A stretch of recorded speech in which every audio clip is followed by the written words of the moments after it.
Hi, everyone. I'm Kenny Bastani. How is your lunch? Good? Awesome. I skipped lunch, so I'm a little bit sad. If you're here to hear me talk about extending the platform. Again, I am Kenny Bastani. That's my Twitter handle, by the way. If you'd follow me on Twitter, that'd be awesome. And I am a Spring developer advocate at Pivotal, where I travel around the world with these couple people on my team who are showing me their support. Recently, we went on a cloud native roadshow for Pivotal. We went to 24 cities in 10 weeks all around the world for a day-long session we called the Cloud Native Roadshow. And we just finished last week, so now we're here in Vegas. So we've gone all the way around the world, which is a lot of fun. A little bit tiring, but great. From Silicon Valley, San Mateo, California, in that graphic there, right there. And I've been writing a book for the last year with Josh Long. Who knows Josh Long? Anyone? Good, you all were in the keynote this morning. That's good. So this book is all about building cloud-native applications for the JVM. And it covers Spring Boot, Spring Cloud, and Cloud Foundry. It really covers all facets of the Spring ecosystem with comprehensive examples. The book is available today as a PDF. I'm plugging the book because actually it has all the topics you'll see throughout the conference with examples. So I recommend taking a look at it, and it'll be released sometime. Okay, so the main question that I want to answer today as a part of this talk is what really makes an application legacy? And that's going to dive into actually extending the platform. Now, when we talk about legacy applications, we're talking about applications that are hard to upgrade. They're hard to deploy on a frequent basis, right? So how fast can you make changes to an application and deliver it into production? That's one of the questions that we have to answer when we're trying to figure out whether or not an application is legacy or not. The other question is, how much work is it to upgrade the application framework? Now, if you think about microservices, right, this trend that everybody's going towards today, we're creating a lot of applications. Now, have you thought about in 10 years what those applications might look like? Even if you're using a cloud platform like Cloud Foundry, you might have that same platform in 10 years. But if you've rolled your own platform, a custom platform, you may have to upgrade that platform as well. So over time, we're going to create this technical debt. We all know that as technologists.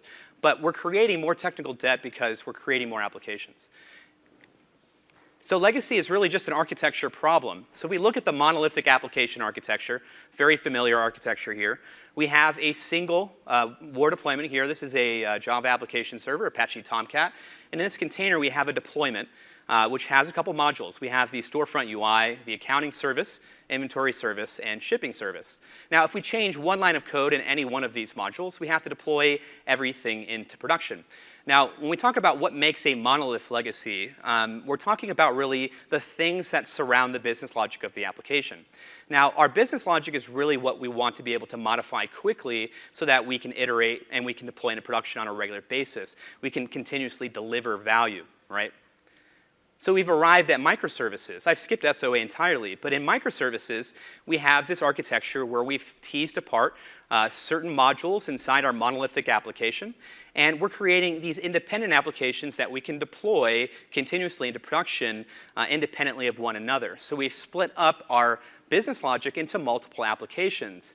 But have you thought about what these applications will look like in 10 years if you're a large company? Now, if you're a small company or a solo developer, maybe you're not thinking about this as much. Who's a developer in the room? Just curious. Who's a business person? No? OK, so if you didn't raise your hand, you're probably from IBM. Yeah. OK, so now we're having fun. Yeah, so here in a microservice architecture, we're going to have teams that organize around business capabilities, right? And they're going to have their own application, which they build and they run, operate in production. Here we have an example of I'm going to try this. We have a user service. I'm not going to do that. We have a user service. We have a movie service, a rating service, recommendation service, and analysis service. Now, each one of these microservices has an attached backing service or multiple backing service. Now, when I talk about backing services, I'm really talking about the databases here, any kind of resource that you have that attaches to your application's container at runtime, and your intent is to utilize those resources. Now, with Cloud Foundry, we have a way to really automate this process where we bind our application to a service instance. We have environment variables injected into our container, and we can use that from our application almost automatically to consume those services. But it really comes down to this idea, if we're not doing that effectively, we're going to be creating 10 times the number of applications and also creating 10 times the amount of technical debt. So really just ask yourself the question, what does your microservice architecture look like in 10 years? Because if you haven't thought about it yet, we're really kind of just going into the same problem that we were in today, which is that we have a large monolithic application. It's legacy. We want to upgrade the application framework and we'll create microservice architecture. But in 10 years, are we going to be doing the same thing just 10 times more? I guess that's the question. So a couple weeks ago, actually almost a month and a half ago, I was at CF Summit, Cloud Foundry Summit, and I had the opportunity to talk to Matt Curry. Matt Curry is a platform engineer at Allstate. He's fairly active in the Pivotal community, and he gave me a guideline for understanding how to split up application framework functionality from platform functionality. Now, by platform functionality and application framework functionality, I'm talking about features like routing, right? With Spring Cloud, we have routing, as well as on the platform, we have routing services. So a question that I got regularly when I was on the roadshow, when I did the Spring microservices presentation was, how do I understand when to use routing with the application framework and when to use it with the platform? And so I had a rather deep discussion with Matt, and he gave me this rule of thumb. He said, if you have to implement the same thing in every application, it should be provided by the platform as a service. Now, when we do that successfully, what we end up with is really just the valuable business logic. So let's look at that further. So if we have many of these applications and we want to replace certain parts of those applications that are redundant, we have redundancy in each application or architecture. We can provide that as a service to the application via Cloud Foundry just by binding it as a backing service. When we do that successfully, all we have to do is really upgrade the service itself. We don't have to worry about upgrading the application framework and the versions of libraries that come with our application. That's going to eliminate this legacy application problem over time, and that's the idea of extending the platform. You can extend the platform to build value right in. So all of your development teams can just bind to these redundant services and be able to use them right away instead of coding them themselves. So there's two roadblocks of this cloud-native journey. Now, I don't know how many of you are on this cloud-native journey today, or you're kind of interested in cloud-native application development. But there are two primary roadblocks that you'll run into, or you already have run into. The first one is legacy applications. Of course, we're going to have many legacy applications, but we're not only going to have that, we're going to have legacy culture as well. There's going to be many people in our organization that own maybe certain applications, and they're going to be resistant to change because things work today. They don't work that well, but they work. And so they're going to be resistant to take on all of this risk because over time, with a monolithic application architecture, any kind of risk has ended up with a problem. And so you're going to have to be able to convince those people to use these new technologies like Spring Cloud, Spring Boot, as well as Cloud Foundry. Now, if you do need any help identifying these two, the first one looks like that's legacy culture. It's a tire fire. And the legacy applications look like this. Now, this is actually a legacy application that was dropped inside of a Docker container and deployed into production. Wonderful. How do we do better? That's the question. So the idea of kind of extracting out these redundancies across your applications and microservices is the concept of platform engineering. Now, a platform engineer is going to support applications. They're going to identify redundancies, and they're going to work on providing these services to development teams across the organization. So the idea here is that we want to eliminate, reduce redundancy, provide things as service, and automate standards within our architecture. So everything that sits around your applications in code, that's vital to supporting the applications themselves, but also, it becomes a problem because the business logic is going to be harder to modify or take out if you want to decompose, let's say, a microservice into many microservices or multiple microservices. It's going to be harder and harder if that business logic is hard to tease out. So platform engineering is really this art of automating standards in application architecture by reducing redundancy across applications, eliminating future technical debt. So redundancy in code creates this technical debt, and in microservices, that debt's multiplied by the number of microservices. Now, if you're really excited about microservices today, maybe it's day one, maybe it's day two, maybe you've seen some benefits. But long term, are you really doing the right thing? Are you approaching this the right way? Because if you haven't identified those redundancies in each application, they're going to become a problem for somebody else later on, because you're going to have to go and refactor every one of those applications to become standardized. So that's why we have Spring Boot and Cloud Foundry service brokers. So I'm not only going to tell you how to extend the platform, I'm going to show you actually how you extend the platform with a service broker, as well as create a auto configuration in Spring Boot as a starter project, so that you can actually automate the way that your developers consume these services. Now, if you haven't used Spring Boot before, Spring Boot is an application framework that allows you to compose applications using a set of starter projects.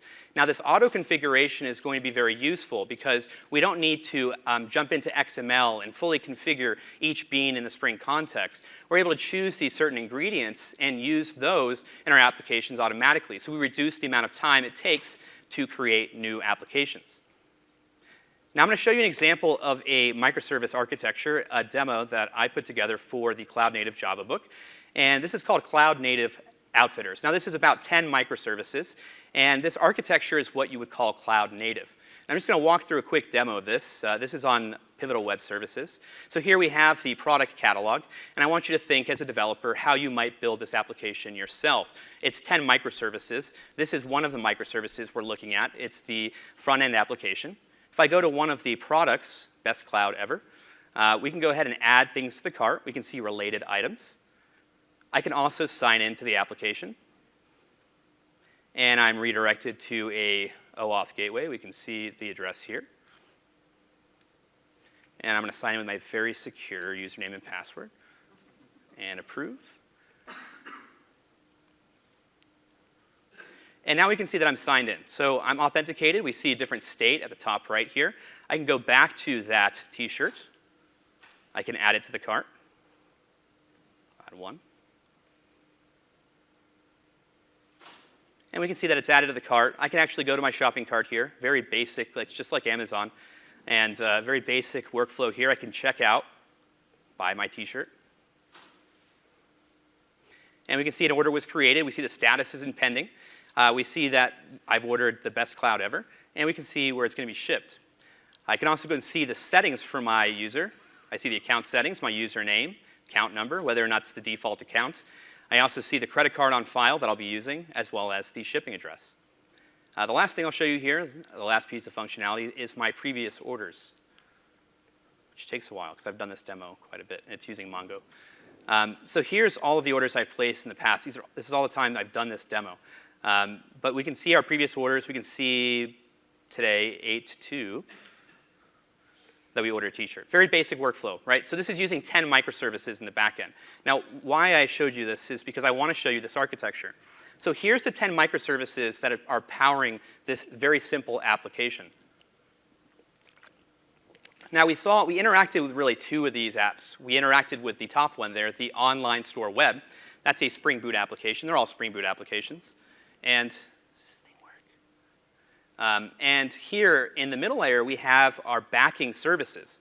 Now, these backing services are unique from the rest of the microservices in this architecture. At the very bottom, we have our business logic. We have the catalog service, the account service, the inventory service, and the cart service, and the order service. Now, that's all the business logic of our applications. Now, we have independent teams that are deploying these independently of one another.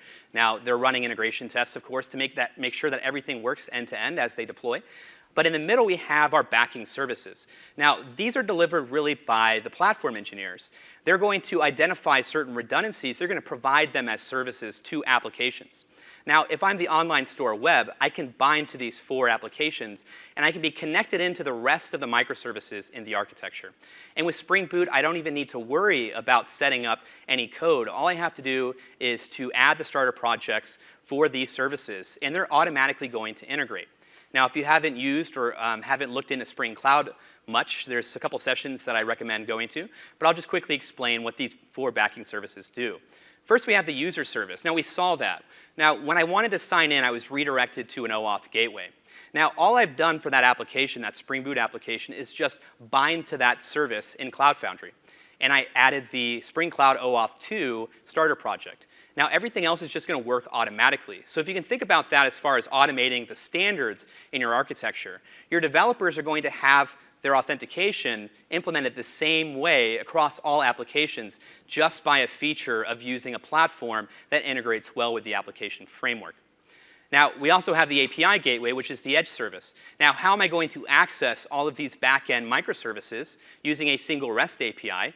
And that's what the API gateway is going to do. So when I bind to that edge service, the API gateway, I'm going to be able to attach to my Spring Boot application, the online store web, a full REST API that puts together all 5 of the back-end microservices into a single REST API. And again, all I had to do is just bind to that application and then add the starter project for Spring Cloud. The discovery service is going to allow me to make direct calls to any application in this architecture. So if I wanted to use a REST template and I wanted to use a load balanced REST template, I could do that just by using the discovery service. I can, again, bind to that application, and I can add that starter project to my front-end application. Also, I get a configuration server, which is going to allow me to modify my configuration in any environment remotely. So I can use a GitHub repository, or Git repository rather, to modify certain configurations of any of these applications, and I can push that to that application. It'll reload its configuration. So I can centralize configuration as well. Now, this is going to make things a lot easier on developers who are creating these applications. If you have to create a lot of microservices, you create a new microservice, it's a lot easier to just bind to these applications in the middle and then add a starter project from Spring Boot to automatically consume it. So we have our backing services, and we have our microservices there at the bottom. So jumping into Spring Boot, who uses Spring Boot today? Just curious. Yeah. So Phil Webb got on stage today and gave a really inspiring talk about the history of Spring. It was a great, wonderful talk. Now, Phil is kind of a genius at the Twitters, and he posted this a while ago, and I put it on my slides to really explain the difference between what we call classic Spring Framework, or the Spring Framework projects, and what Spring Boot did for the community. Now, he said that Spring Framework is really just a set of these ingredients that we're going to choose and we're going to compose together, and we're going to have a finished product like this cake. Now, the eggs might represent Spring Security, and the flour might represent Spring MVC. We're going to choose from these ingredients, and with Spring Boot, it's going to automatically compose them for you. So you don't have to go into manual configuration and set up each one of your beans in the Spring context. You're going to have Spring Boot do it for you with a set of default configurations, which you can then override. So you can put your topping that you want on the cake.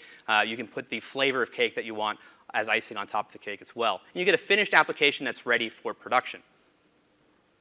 So normally I would go through Spring Initializer, but I think I'll hold on that. So the idea here is that you're going to have something like Spring Initializer, which is going to allow you to choose these ingredients for your application. So if you have a microservice that needs to use Spring Cloud services, you're going to add Spring Cloud config, you're going to add discovery, you're going to add OAuth 2.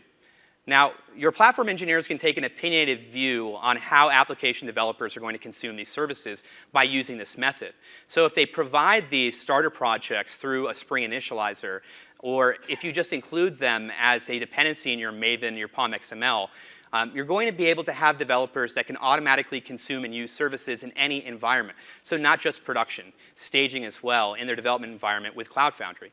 And they're going to use a different, let's say that we have a different backing service in each one of these environments. And they're going to use resources that are just for that environment itself. So everything starts to click. If we go back to this diagram here, everything starts to click together because this isn't just one deployment. We really don't have a large deployment with multiple applications. We have all of these independent deployments that are able to use auto configuration, they're able to bind to services, and they can actually utilize just those services in any environment. We don't have any static configuration, which is great.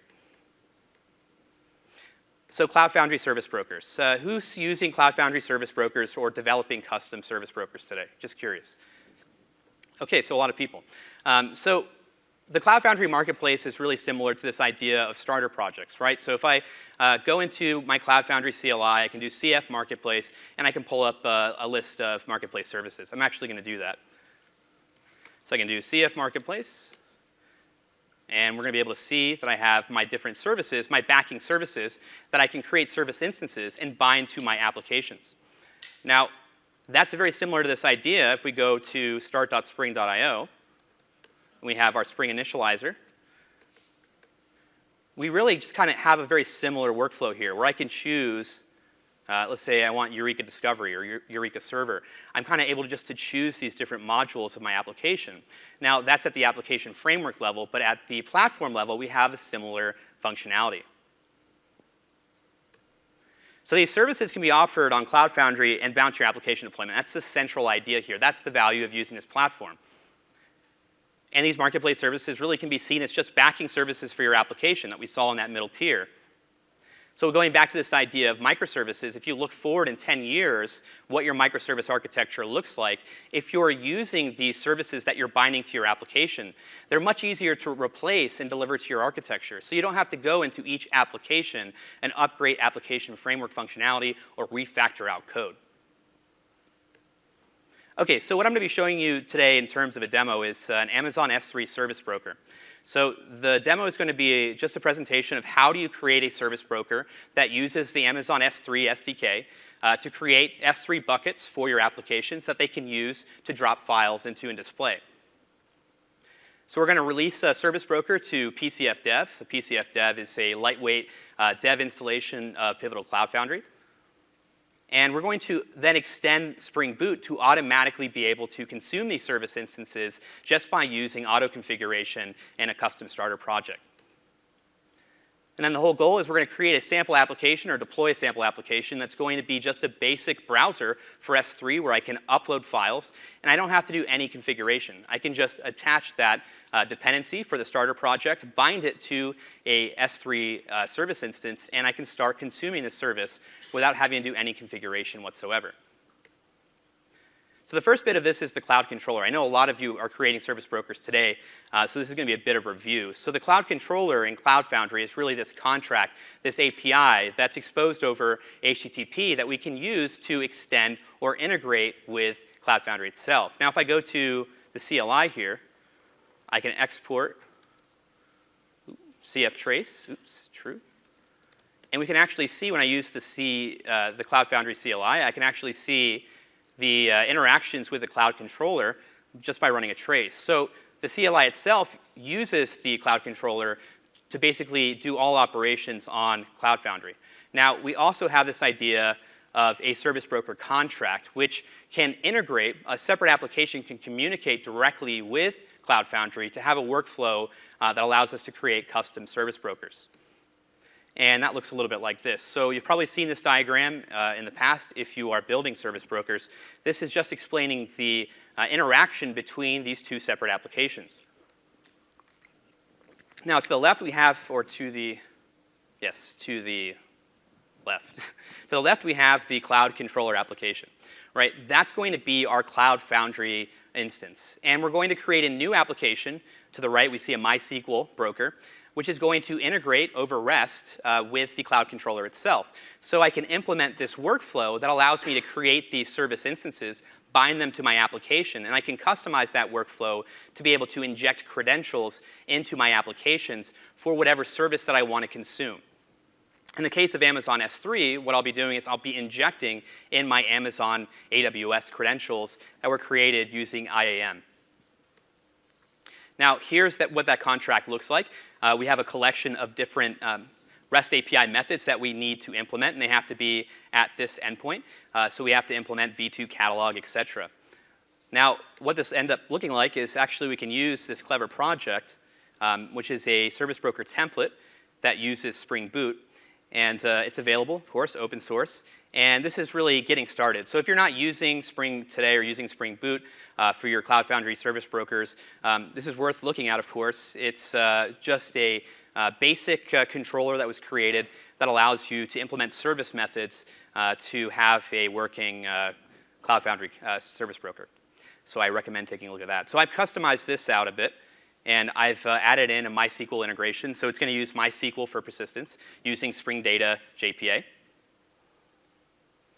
And some of the steps involved with this is I have to worry about the service catalog, service instances, and service bindings. The first one is the service catalog.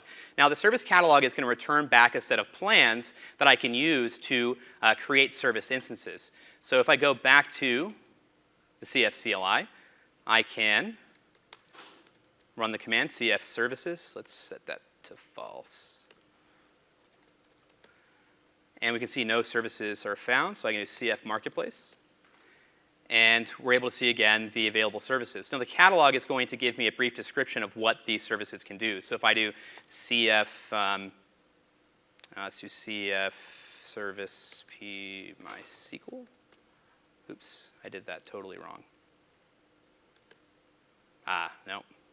All right, so the catalog itself is really just going to give you a description and the plan. So we see two plans here for MySQL. We have the 512 megabyte and we have the 1 gigabyte. Now I can go ahead and create a service instance here. If I do CF create service, I can create a basic MySQL instance here called S3 Broker DB. And it's going to use the cloud controller is going to use the integrate with the catalog to understand which plan that I just created. In this case, I've specified that I wanted the 512 megabyte plan.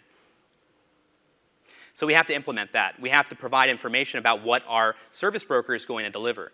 So here's a set of configurations for my Spring Boot service broker that uses Amazon S3.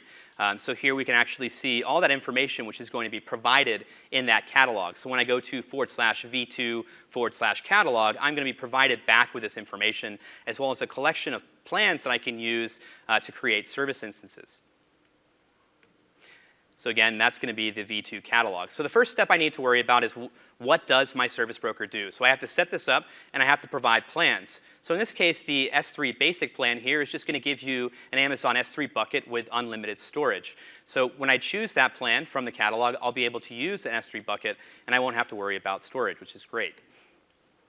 So each of the methods for a service instance, when we create new service instances, is going to be a lot like a repository pattern. So we're going to do CRUD operations on our service instances. So what I did in the CLI just now was to create a service instance of a MySQL. And I've just created that new service. I can also delete it. I can update it. If I go back to the CLI, of course, I can do CF delete service S3 broker DB. And I can go ahead and delete that. So the broker that we're creating needs to be able to implement this workflow, which has CRUD operations on the service instances themselves. We also need to control the life cycle of resources on AWS that provide exclusive access to S3 buckets. So we actually have to pull in the AWS SDK in Java, and we're going to have to control the life cycle of these buckets that we create. Not only that, but the users. So when I want to create a new service instance, with my S3 broker here, I'm going to create a new IAM user, which is going to have exclusive access to a new S3 bucket. I'm going to provide that information to my applications that bind to a service instance, and they're going to be able to assume the role of that user and then manage that bucket. So the two resources that we're going to manage, the S3 buckets themselves and IAM users. So here's the basic contract for the service instances. Again, we have create service, we have get service, delete service, and update service. So we have to implement each one of these ourselves. So we'll have a controller method that's going to call this service, and we have to implement the workflow of how we manage these virtual resources with AWS. As far as creating one, so here's an example. We're going to create a new service instance from a request that comes in. We're going to check first that the service instance does not already exist, so we're going to look to our repository, which is in this case using Spring Data JPA. And if it doesn't exist, we're going to create a new S3 bucket and an IAM user to manage it. So I'm going to call this service called S3 service to create a new bucket, and we'll look at the code a little bit. But this is just going to use that Amazon SDK to create a new IAM user and then assign it to a new bucket. Then I'm going to actually set the credential information that comes back from that S3 user. So we're going to get that information back from AWS, which has their credentials, as well as the name of the user that was created. And we're going to use that, and we're going to set it as a credential on the service instance itself. And then, of course, we're going to save it. And that's going to persist it to the database. Now, since it's in the database, whenever a new application then binds to a service instance, it's going to be provided those access credentials. It's going to be able to use those automatically to manage resources on AWS. So the goal of this Amazon S3 broker is to just create a couple S3 buckets that can be bound to an application. But we want to make these really easy to consume. So that's the whole idea of this. Really extending the platform gets you so much, but being able to extend Spring Boot is going to allow you to automate how developers consume these things. They're not going to have to worry about those details and then implement them differently. So the result of this is that our service binding, again, is going to have those credentials injected into its container. as environment variables, I'll be able to use those from Spring Boot itself. Now, if I'm to go and actually create an application and bind it, well, let's go ahead and deploy an application.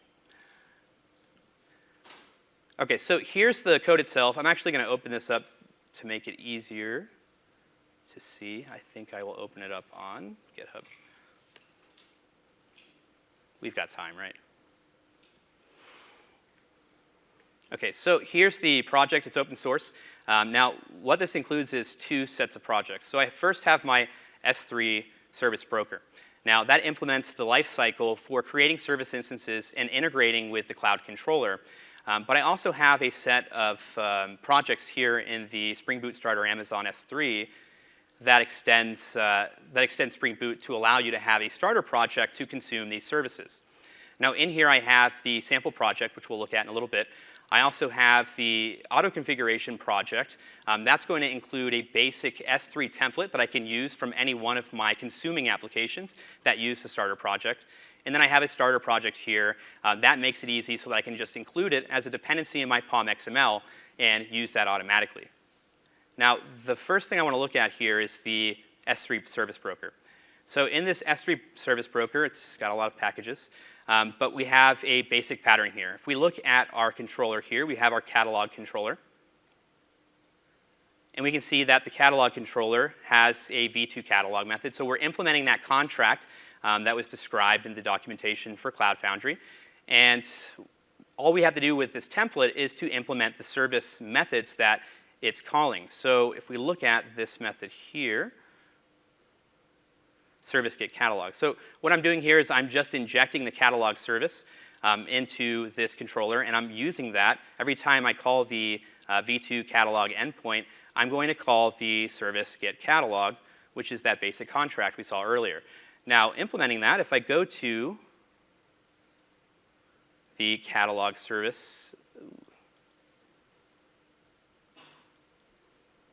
catalog service.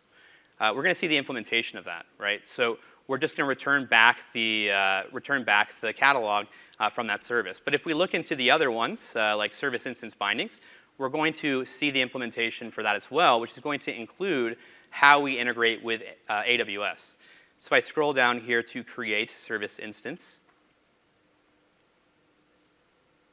we're going to see a workflow here, which is going to get the service instance if it's available. Oh, this is a binding, sorry. I'm not on my game today. Service instance, OK. We're going to see and create service instance here. We're going to create that new service instance, right? And then we're going to create a new S3 user. And we're going to get back those credentials as well as the bucket resources. And we're going to set that on the service instance itself here. Now, for bindings, it's really simple. All we have to do is track the applications that have bound to a service instance. And we can go ahead and delete them. We can remove access from those applications to be able to access S3. Now, I'm just going to go ahead and I'm going to build this application and deploy it.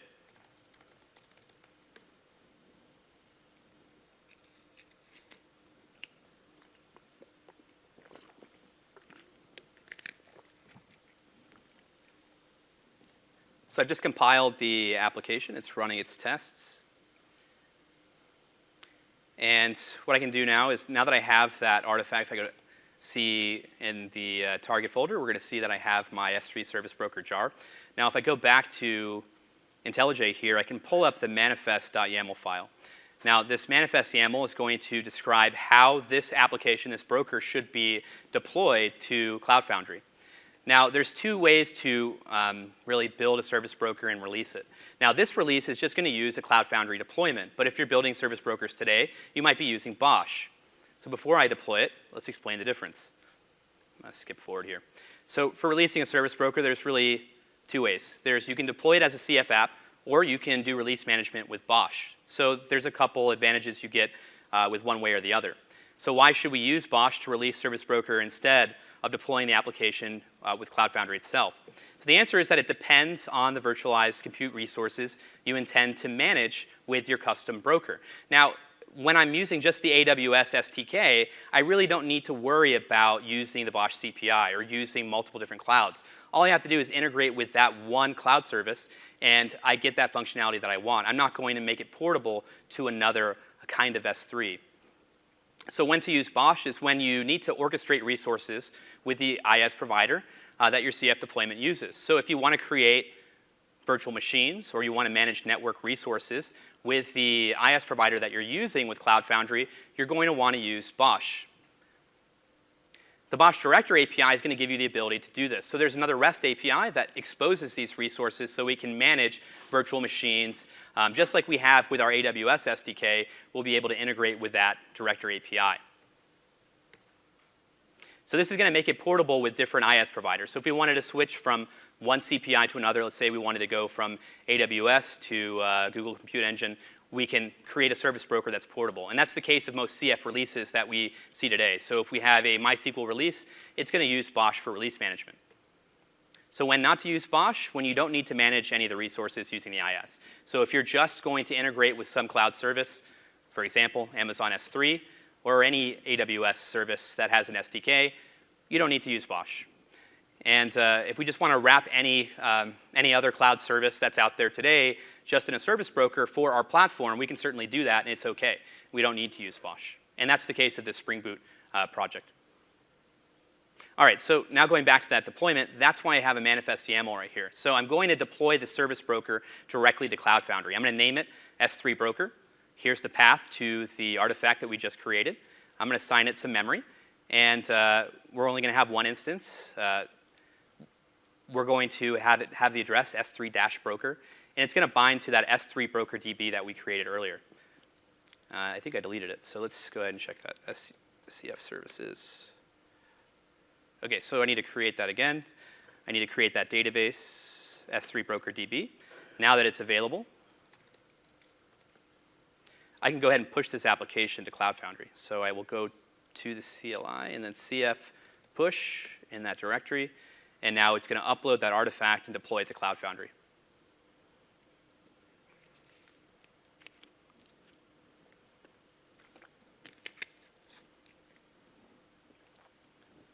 While that's going on, I have some pictures of cats now. OK, so the first thing we want to do is we want to create the MySQL database as a service binding for the S3 broker. We did that. We called it S3 broker DB. And then we're going to build and we're going to push that S3 broker app. So when it's done, the next thing we're going to do is we're going to need to bind our Amazon AWS credentials as environments to that application.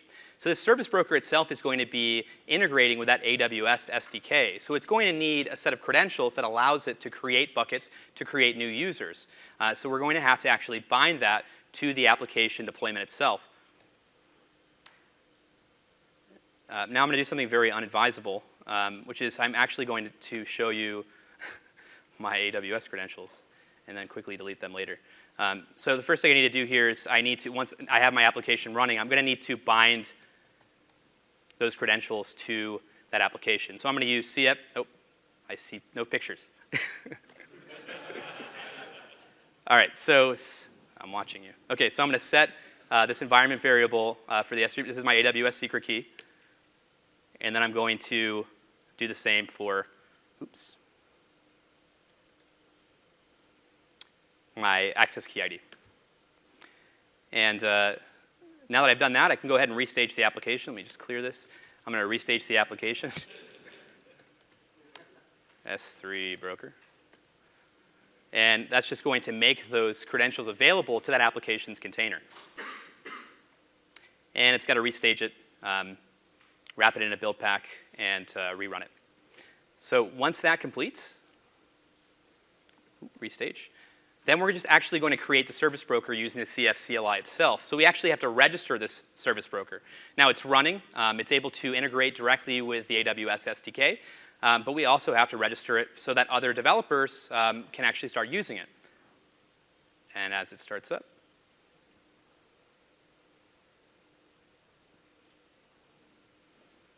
any second now. OK, so we see it's running. Now, actually, I can access this service contract just using a REST client here. Actually, I'm going to use here, S3 broker BNV. Yeah. So it's again, very secure credentials, admin. And we're going to be able to see the V2 catalog here. So that's the actuator endpoint for ENV. But I can go to that V2 catalog. It's going to require me to add some headers in here. But We know that it's working. We know that Cloud Foundry can integrate with it, so we now need to create a service broker. So the next thing I'm going to do is I'm going to run this command, cf create service broker. And we can see the parameters here. I'm going to create a new service broker called S3 broker. And I'm going to provide the credentials, admin, which is the basic auth that it requires. And here's the URL to that service broker that we just deployed. So I can go ahead and just run that. It's going to contact, get the catalog, and we've created our service broker. It's going to persist that to its local database. So now if I go to CF Marketplace, I'm still not going to see it there. And that's because I have to enable access. So the next step after we have done that is to make it available. So we have to enable marketplace access so that all developers can start using it. So the next command here is just to cf enable service access to the Amazon S3 service. And we're going to provide a plan parameter here just to use the S3 basic plan. And we can make it available to any organization we want. In this case, I'm going to make it available to pcfdev-org. So now I've done that, I can do cf marketplace again. And we're going to be able to see, now I have my service here, Amazon S3. I see the plan, S3 basic, and the description. So that came from the service catalog that we provided with that service broker. So the next step here, let's create a, so we're going to create a new service instance. So let's go ahead and create a new service instance, cf create service and Amazon S3, S3 basic. So this is just going to utilize that service plan, S3 basic, and it creates that service instance. Now it's calling that service broker, negotiating, and it comes back, and we can see if I do CF services, we now have that new S3 service, which was created by the Amazon S3 application. And so the next step, we actually need to consume it. So we have to have a sample application. So now we can extend Spring Boot. We can create auto configuration that allows us to automatically consume based off of the environment variables that are available in that container itself where the application is running. I can go ahead and just consume those credentials and then use the SDK that's provided. So we're going to need to create two project modules. The first one is we're going to need to create our auto configuration project. We saw a little bit of this today earlier in the keynote when Stefan demonstrated auto configuration. So we're going to need that, and we're going to actually provide with that project a S3 template that allows application developers to integrate with that Amazon SDK. And we can actually control that client library based off of the workflows that we want. And then we're going to need a basic starter dependency project. So if you're familiar with Spring Boot starters, if you look at the Maven, the POM XML, we're just going to see that as a Spring Boot starter, whatever the name of the project is, like cache. So we're going to need to create that as well. So we have two projects. Oops, not yet. So going back to that project, I have source code for both of those. If I go to my Spring Boot starter Amazon S3 master here, we can see I have my sample project, and then I have my auto configure and my starter S3. So the first one we're going to look at here is that Spring Boot auto configure Amazon. Now this is going to be the auto configuration project that's going to be the basis for the starter project that I create, and it just has a few Java classes here. So we can see that I have a properties file here. That's going to allow me to actually bind properties, custom properties from the application.properties file to a class, a nested class structure. So I can actually, if we go to the application properties here, we're going to be able to see that looks like. So I can create a custom configuration keys here that allow me to configure what bucket I'm going to use, my access key ID, as well as the secret, which is going to be essential when we configure our application. And then I have my Amazon S3 template. So this is actually going to integrate with the AWS SDK. So here I have my, I'm just creating a basic template here. This is a very basic client. It allows me to save objects to the file store on S3. And I use the Amazon S3 client to do that, as well as to Git. So I basically just created a small wrapper around the S3 SDK that's provided, which is going to make this workflow a lot easier. And finally, I have my auto configuration. So with my auto configuration, I'm just going to have a very simple class here, which is going to define conditional on missing bean for the Amazon S3 template, and to enable the configuration properties from the Amazon properties class we just looked at.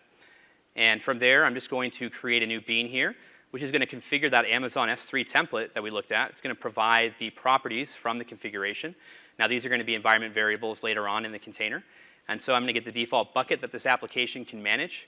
as well as the access key ID and the secret so that it can start managing those resources.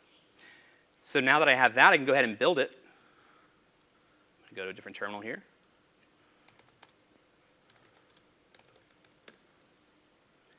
And once I build it, it's going to be available to me to use as a dependency in a sample project. But before I do that, I also need to create a starter project that references it. So the last project we have here is the Spring Boot Starter Amazon S3. Now this is really just a simple build project. So if I look at this, there's no code in it whatsoever. It's just a very small POM XML. And this is just going to create a wrapper around this auto configuration project. If I want to add more dependencies in here later, I can do that. It just makes it easier. And then you can see the name of this is Spring Boot Starter Amazon S3. So this is a project that I'm going to use to reference in any sample applications, any consuming applications. So I'm just going to go ahead and build that finally.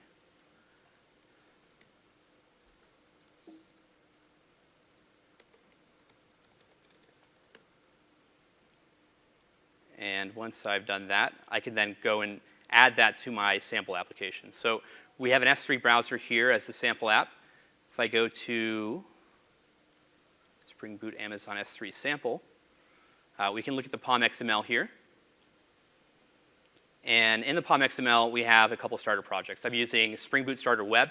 I'm using HotOS. I'm using Actuator. And then I have my custom starter project here, which is Amazon S3. Which I, of course, have to sadly add a version because it's not a part of the Spring Boot dependencies, but that's fine. Now that I have that, I can go to my application class. We see that there's not much going on here.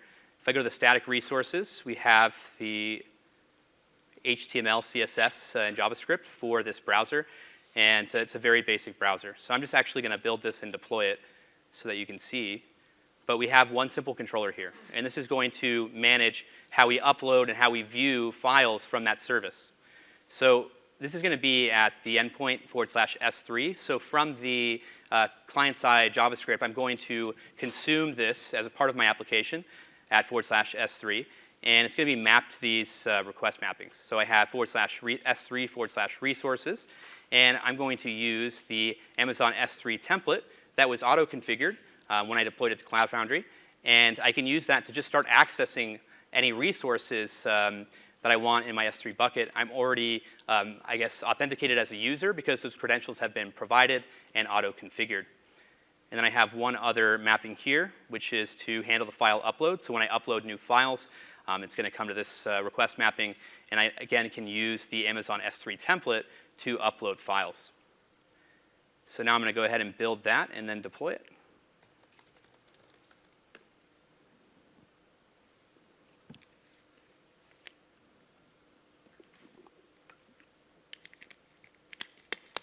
Okay, so it's built. I, of course, can't run it locally. So I'm going to go ahead and push this now. If we look at the manifest YAML, we can see that its name's going to be S3 sample app. We can see the path to the artifact, again, 600 megabytes of memory. Host name's going to be S3 sample app. And then we see the service binding here that we created with our S3 broker. And I'm just going to go ahead and push the application.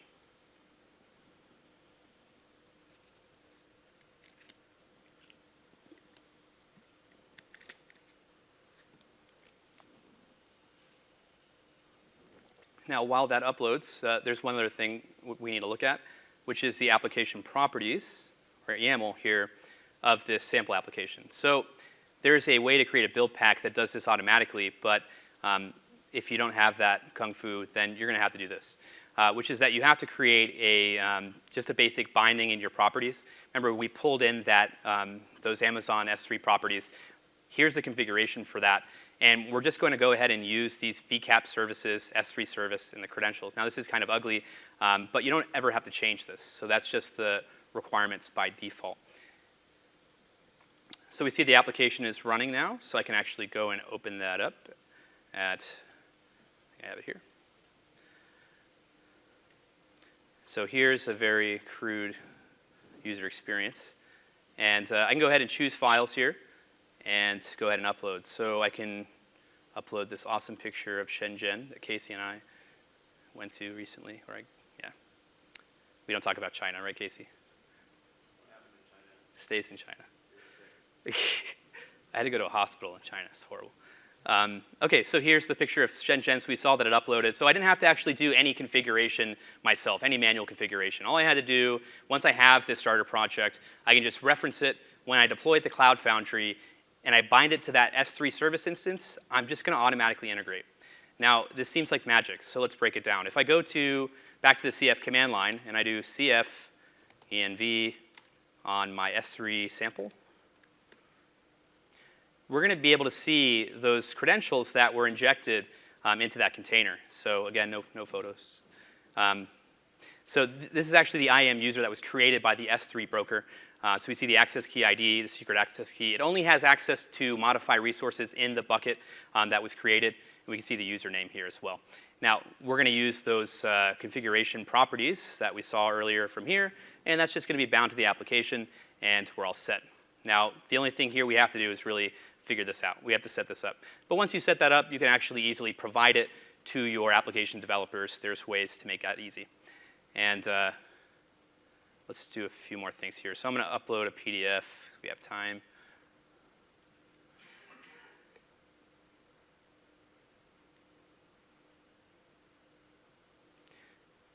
See that? That's cool, isn't it? All right, so I can actually, it's pretty cool, actually. I'm excited about it myself. Now, we can actually see what those resources are.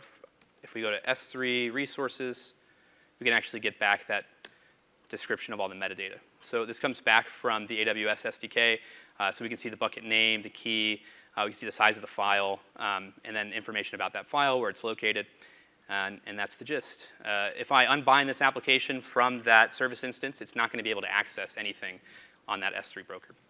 And that's about it. So conclusion time. Let's move forward. Oh, platforms are forever.